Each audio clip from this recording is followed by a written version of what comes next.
So, question 3.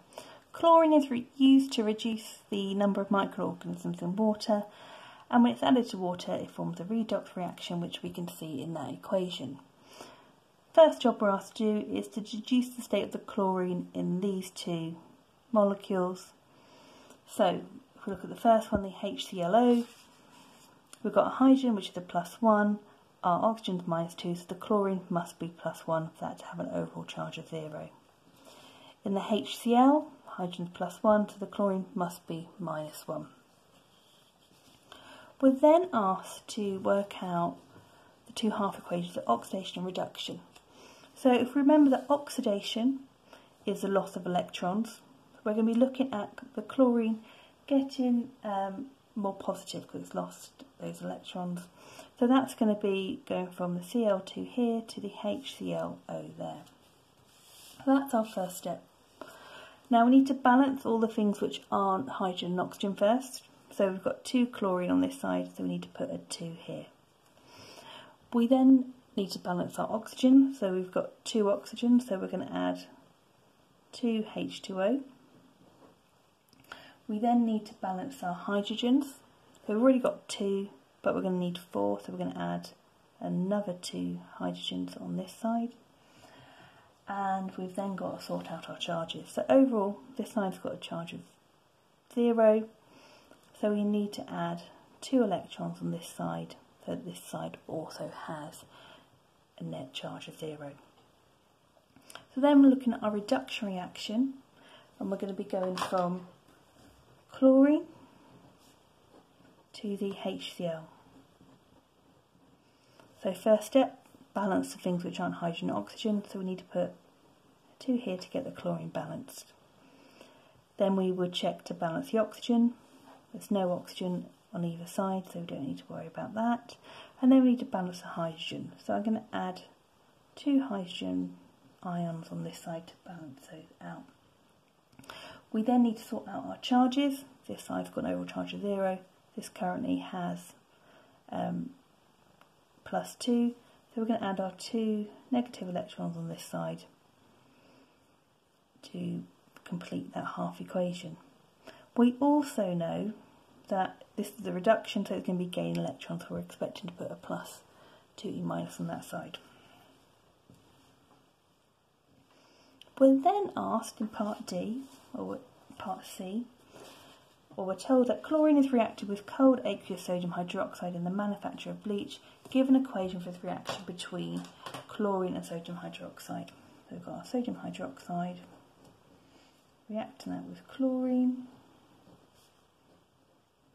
NaCl, NaClO plus H2O.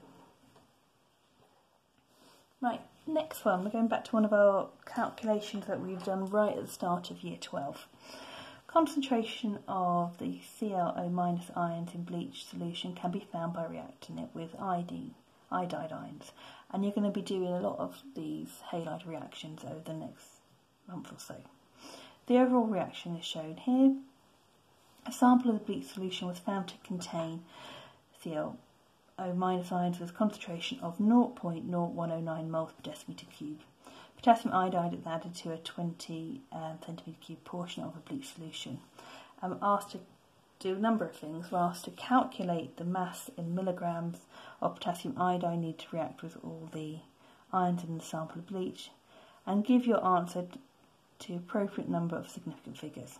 And then we've got to give an observation. So my first step, you can see my reaction calculation already, but I've looked at my ratios and I've put some of my mole calculations down that I can work with. Let's put them in shop.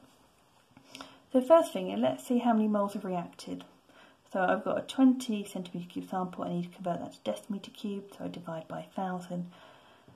So I've got my volume, I've got my concentration, that's going to give me my moles. And we get 0.000218. We then need to say, okay, that's our moles of ClO. How does that relate to our moles of the potassium iodide? So we've got the iodide ion here, so that's what we're looking at, and they react in a 1:2 ratio. So I need to times this number by 2 to tell me how many moles of potassium iodide I have. Once I have that, I can use this mass equals MR times mole calculation. So work out the MR. I'm going to get 166 times our 0.00436, and that gives me an answer of 0.07237 grams. Now, it's a question a little bit cheeky. They've asked you to do that in milligrams. You need to times by 1,000 to get 72.4. Now, I wouldn't expect you to know the observation at this stage, but we would expect a black precipitate to appear in a colourless solution, or we may see the solution go browny colour. Right, our last question is a Hess cycle, or can be answered like a Hess cycle, depending on your preference. So we are told that potassium chlorate, let's get that in shot. Apologies. Potassium chlorate is used in fireworks. When potassium chlorate decomposes, it produces potassium chloride and oxygen. Give an equation for the decomposition and use the data to work out the enthalpy changes. So we're going from KClO4, go into potassium chloride, so KCl plus oxygen. So I need to check this all balance. I need to put 2 there to balance it. So that's my equation, that's my first mark. We'll then need to work out the enthalpy change. So we've got formation data here, so I know that's coming from its elements. So I've got potassium, chlorine gas, and oxygen are the elements. Oxygen to oxygen, 0.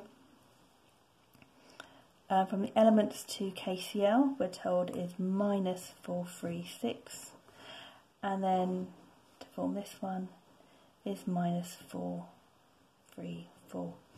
So if I give it just some labels, doesn't matter how you label this, but H1, delta H2, which is going to be minus 436, and if I call this delta H3, I can say that, if I look at the routes it can take, I can say that delta H1 plus delta H3 will equal delta H2. Okay, doesn't matter which route I take. So I can plug these numbers in, or I can rearrange it, so I can say delta H1 equals delta H2 minus delta H3. Theta H1, so if I plug these numbers in, I'm going to have minus 436 minus 434. So I'm going to be effectively adding the 434. Gives me minus 2 kilojoules per mole. And that's it done.